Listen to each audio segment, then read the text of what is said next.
नमस्कार दोस्तों, स्वागत है आपका आपके अपने यूट्यूब चैनल में। एंड गाइस, आज हम आपके लिए लेकर आए हैं मैथ्स का चैप्टर नंबर 9। काफ़ी इम्पॉर्टेंट टॉपिक आज हम आपके साथ डिस्कस करने जा रहे हैं, जो है प्रॉफिट एंड लॉस। आपको पता है, कोई भी चीज़ हम लेते हैं या देते हैं, उसमें ये तो प्रॉफिट होगा या तो लॉस होगा या कुछ भी नहीं होगा। बट यहाँ पे टैट में यहाँ से समटाइम क्वेश्चन पूछ लिए जाते हैं, तो हम कोई भी टॉपिक ऐसा नहीं छोड़ेंगे जहाँ से क्वेश्चन आते हो और हमने टॉपिक स्टडी ना किया हो। बाकी प्रैक्टिस आपके ऊपर है, आप कितनी प्रैक्टिस करते हैं टॉपिक्स को। तो बेसिकली जो आपके पास परसेंटेज होती है या जो आपके पास प्रॉफिट लॉस है, बेसिकली आपके पास परसेंटेज के रूप में पूछा होता है। परसेंटेज हम प्रीवियस एग्ज़ाम पे प्रीवियस वीडियो में पढ़ चुके हैं कि परसेंटेज किस तरह से निकालते हैं। तो इसी तरह से हम डे बाय डे आगे बढ़ते जा रहे हैं। रूल ऑफ फ्रैक्शन भी हम पढ़ चुके हैं। तो ये हमारे पास यहाँ पे कुछ रूल्स हैं। If there is a gain, अगर आपको x% का गेन होता है तो आपके पास जो टोटल परसेंटेज बन जाती है वो आपके पास बनती है 100 प्लस x। एंड अगर आपके पास नुकसान होता है या लॉस होता है माइनस, तो आपके पास ये बन जाएगा 100 minus Y. And if the required value is more than the supplied value और मल्टीपल फ्रैक्शन, सो ये आपके पास ये तो 100 प्लस एक्स अपॉन 100 बन जाएगा कि आपके पास जो वैल्यू है वो ज़्यादा है। जैसे हमारे पास 100 होता है तो हमें उसमें और ऐड हो गया, या तो आपके पास वो कम हो जाएगी तो वो 100 से माइनस हो जाएगा। Both are greater than 1। And if the required value is less than supplied value, जो आपके पास रिक्वायर्ड वैल्यू है अगर वो सप्लाइड वैल्यू से कम होगी तो ये आपके पास यहाँ पे इस टाइप में आ जाएगा। एंड और मल्टीपल फ्रैक्शन होगी तो वो आपके पास कुछ इस टाइप में आ जाएगा। ये दोनों एक ही बात है। अगर आप इसको ऊपर लेके चलोगे तो इसका साइन चेंज हो जाएगा। ओके, तो यही आपके पास दोबारा से बन जाएगा। मेन टर्म आपके पास ये वाले फॉर्मूलेज हैं। यहाँ से काफ़ी टाइम जो है आपके पास क्वेश्चन आते हैं। प्रॉफिट क्या होता है आपके पास? S P minus cost price, जो आपके पास सेलिंग प्राइस है माइनस कॉस्ट प्राइस है। लॉस क्या होता है आपके पास? Cost price minus selling price. Cost selling price होता है जिसमें आप चीज़ को बेच रहे हैं, कॉस्ट होता है जिसमें आपने उसको ख़रीदा है। एंड जो परसेंटेज का निकालने का फॉर्मूला है हमारे पास प्रॉफिट एंड लॉस का, वो होता है गेन और लॉस। जितना भी परसेंट का आपको गेन हुआ है, लॉस हुआ है, डिवाइडेड बाई जितने की आपने उस चीज़ को ख़रीदा है एंड इंटू 100। तो आइए अब क्वेश्चंस करते हैं एंड किस टाइप के क्वेश्चन जो है एग्ज़ाम्स में पूछे जाते हैं। तो शुरू में काफ़ी ईजी क्वेश्चन है आपके पास। A man view a toy, एक आदमी ने 25 रुपीज़ का टॉय लिया एंड उसे 30 में बेच दिया, तो उसको कितने का फ़ायदा हो रहा है यहाँ पे? तो अगर आप देखोगे तो उसने 5 रुपये ज़्यादा में उस चीज़ को बेचा है, इट मीन उसे 5 रुपये का फ़ायदा हो रहा है।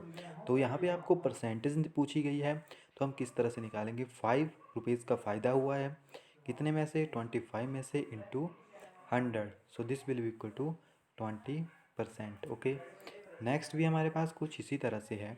बॉय व्यू और पेन, किसी ने पेन खरीदा जो कि 25 रुपये का था, 20 में उसने उसे बेच दिया। अब उसे कितने का नुकसान हुआ है? तो अगेन आपके पास वही इक्वेशन बन गई। तो उसे कितने का नुकसान हुआ है? 20% का नुकसान हुआ है। ओके, यहाँ पे आपके पास 20/25 लिखेंगे उसी टाइप में, बट ये आपके पास यहाँ पे उसे लॉस हुआ है। नेक्स्ट हमारे पास if a man purchase 11 orange from ₹10 and sell 10 orange from 11 rupees, how much profit और लॉस? तो अगर आप देखोगे तो 11 ऑरेंज जो है 10 रुपये के थे, एंड जो आपके पास 10 ऑरेंज थे उसको 11 में बेच दिया, इट मीन हुआ तो प्रॉफिट है। अब देखते हैं कि कितना प्रॉफिट उसे हुआ है। तो सबसे पहले हम कर लेंगे सपोज दैट पर्सन बाउट, तो कितने के खरीदे थे उसने? जो उसके पास टोटल नंबर ऑफ ऑरेंजेस थे वो थे 11 एंड फॉर 10 रुपीज़, 10 रुपये के खरीदे थे, तो उन्होंने उसको मल्टीप्लाई कर दिया। तो हमने कॉस्ट प्राइस निकाला है 110 ऑरेंजेस का।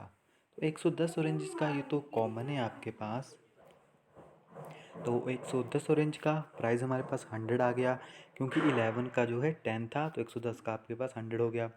अब जो सेलिंग प्राइस है वो कितना आएगा? सेलिंग प्राइस 121 आएगा इसके लिए। ओके, जब सेलिंग प्राइस 121 आया तो उसे कितने का प्रॉफिट हो गया? 21 का।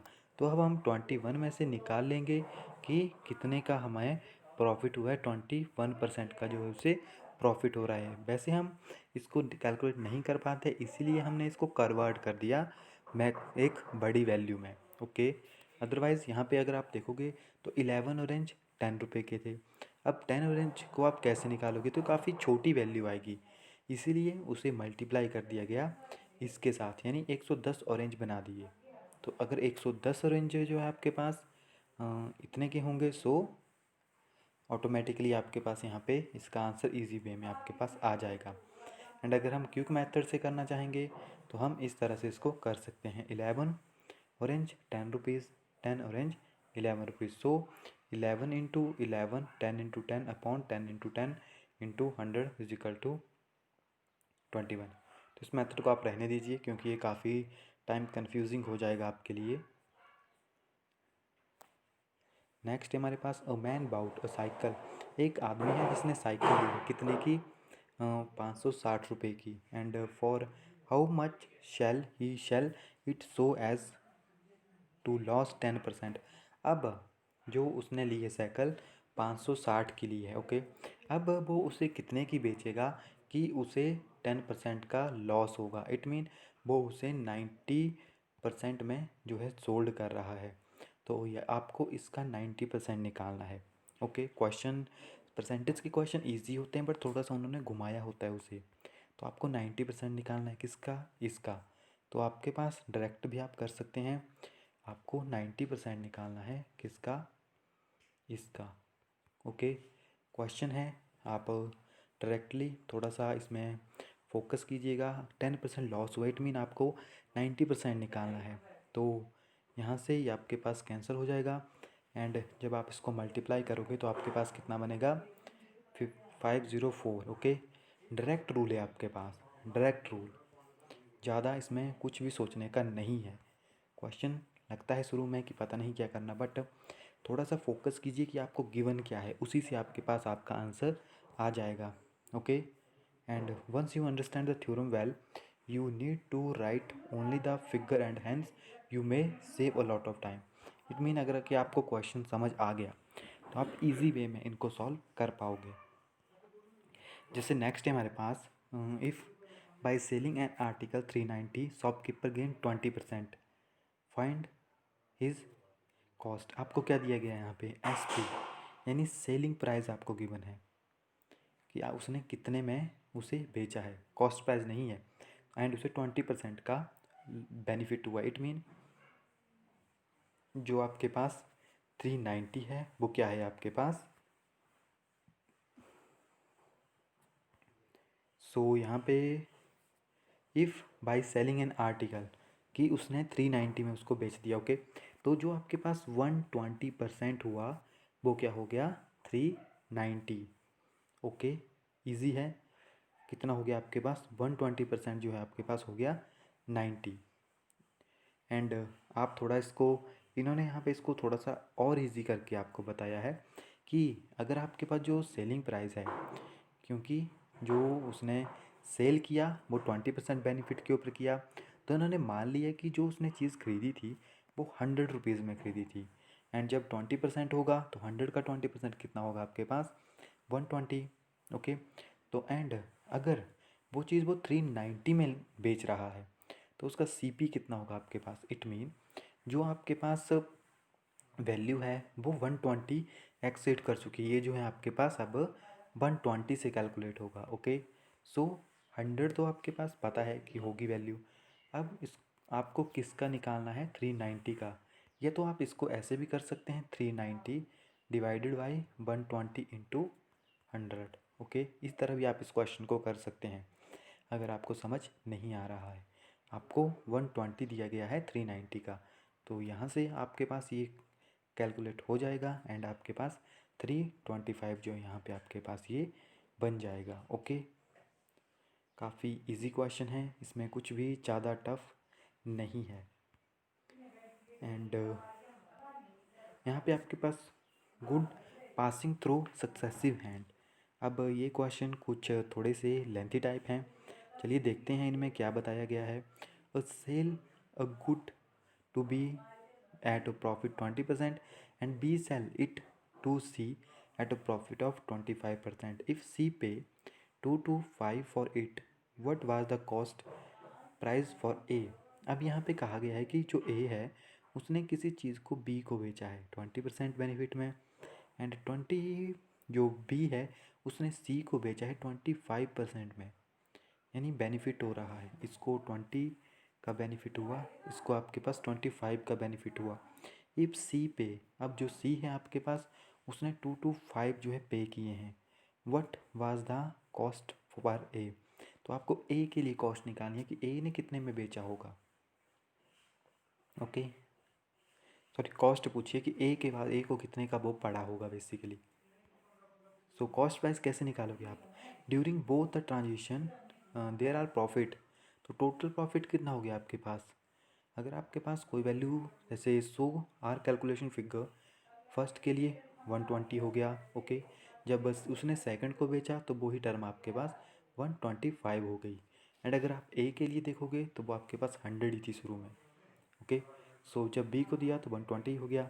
सो कॉस्ट प्राइस किस तरह से निकालेंगे हम, सर्टेन लेस देन सी सेलिंग प्राइस। सो आपके पास जो 125 है जो कि उसका लास्ट वाला प्राइस है। ओके, जो कि फाइनल प्राइस है आपके पास, जब आपके पास 120 एंड 125 दोनों को ऐड कर दिया गया। तो यहाँ पे अगर आप देखोगे तो 100/120 बी के लिए आ गया एंड सी के लिए आपके पास ये टर्म आ गई। सो आपके पास 150, यानी जो स्टार्टिंग प्राइस था आपके पास वो 150 था। एंड अल्टरनेट मेथड भी आपके पास यही है, since we need a value which is less than the given value. Okay, and next आपके पास बाईसाइकिल से रिलेटेड है, तो ये भी आपके पास उसी टाइप का question next to next proceed हो रहा है। आपको क्या करना है, प्रॉफिट हो रहा है तो नीचे आपकी वैल्यू इंक्रीज़ हो जाएगी जो कि मेन है। जैसे कि जो आपके पास ए ने बाईसाइकिल दी है बी को कितने प्रॉफिट में, 30% में, बी ने सी को दी है 20% लॉस में। ओके, सो सी ने कितने पे किए थे, 520, तो 520 आपने लिख दिया। इनको आप किसी भी ऑर्डर में लिख सकते हैं। ओके, 520 लिख दिया आपने। फिर जो बी ने दी थी इसको, इट मीन 30 प्रॉफिट था, तो 100 + 30 = 130, कितने में से, 100 में से। एंड यहाँ पे आपके पास 20% है, सो लॉस हुआ है तो माइनस कर दिया। एंड 500 जो है आपके पास इसका फाइनल प्राइस आ गया। तो गाइज ये सारे के सारे क्वेश्चन इसी टाइप के होंगे अगर आपको इस तरह से क्वेश्चन आते हैं। एंड नेक्स्ट हमारे पास आता है by selling horse for 570 a tradesman would lose 5%, at what price must he sell it to gain 5%। अब आपके पास एक सेलिंग हॉर्स, किसी ने एक घोड़े को बेचा है, सेल किया है 570 में, एंड जो ट्रेडमैन है उसे 5% का लॉस हो गया। अब at what price must be he sell it to gain 5%, कि वो उसे कितने का बेचेगा कि उसे 5% का बेनिफिट होगा। तो सबसे पहले जब उसे 5% का लॉस हुआ है तो वो 570 का है। ओके, यानी 95% जो है आपके पास वो 570 है। आप इसको इस तरह से भी लिख सकते हैं, 95 इक्वल टू। ओके, एंड आपको अब क्या करना है, ये आप उसे कितने में बेचोगे कि उसको जो है 5% का प्रॉफिट हो। इट मीन कि अब वो उसे बेचना चाहता है 105 में। ओके, सो अगेन आप इसी को सॉल्व करोगे एंड आपके पास यहाँ पे आंसर बनेगा this. And if you do not want to go in detail in method, so आप यहाँ पे डायरेक्टली फ्रैक्शन मेथड भी यूज़ कर सकते हो। फ्रैक्शन मेथड क्या था हमारे पास, जो हम पीछे यूज़ कर रहे थे। फ्रैक्शन में हम क्या करेंगे, जैसे कि सबसे पहले उसने हॉर्स को बेचा है 570 में, तो जो भी हमारे पास मेन टर्म होगी हम उसे वैसे ही लिख देंगे इनटू उसे 5% का लॉस हुआ है, इट मीन 100/95 इनटू, एंड उसे जो है अब उसे प्रॉफिट में बेचना है, सो 105। ओके, इस तरह से आप इसको लिख दोगे। ओके गैस, यहाँ पे होगा ये, सॉरी थोड़ा सा यहाँ पे मिस्टेक हो गई, 105 ऊपर होगा क्योंकि उसे प्रॉफिट हो रहा है। अगर हम नीचे लिखेंगे तो वो अगेन आपके पास लॉस में चला जाएगा। ओके, अब उसे प्रॉफिट में, तो आपके पास फिर भी 630 जो है यहाँ पे आपके पास आ जाएगा। एंड बाकी क्वेश्चन भी इसी तरह से हैं, आप इनका स्क्रीनशॉट ले लीजिए यहाँ से। एंड जितने क्वेश्चंस को आप ट्राई करेंगे आपके लिए उतना ही बेनिफिट होगा। ओके, एंड यहाँ पे आपके पास एक फार्मूला भी है जो कि क्विक के लिए यूज़ किया जाता है, जल्दी से जल्दी किसी टर्म को सॉल्व करने के लिए। तो आप इनका स्क्रीनशॉट ले लीजिए। एंड जिन्होंने भी हमारी सीरीज़ को ज्वाइन किया है उनको ये शाम को PDF वहाँ पे मिल जाएगी, तो आप PDF से अपने नोट्स भी बना सकते हैं एंड इन क्वेश्चंस को सॉल्व भी कर सकते हैं। ओके, आपके पास थ्योरम्स हैं। If cost price of X article is equal to selling price of Y article then profit. तो ये अगर डायरेक्ट क्वेश्चन आएगा तो आप इस फार्मूले को याद रखिए। एंड यहाँ पे आपके पास एग्जांपल्स भी हैं। ओके,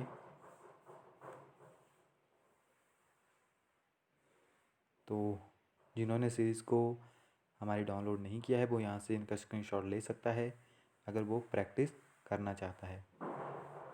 इसलिए मैंने इन सभी को PDF में इंक्लूड किया है ताकि अगर आप प्रैक्टिस करना चाहते हैं तो आप यहाँ से प्रैक्टिस कर सकते हैं। Okay guys, so profit loss से रिलेटेड इसी टाइप के क्वेश्चन एग्ज़ाम्स में आते हैं, तो अच्छे से प्रैक्टिस कीजिए क्योंकि आप ही की प्रैक्टिस के ऊपर जो है सारी की सारी टर्म डिपेंड करती है। मिलते हैं नेक्स्ट वीडियो में, तब तक के लिए thank you, have a nice day.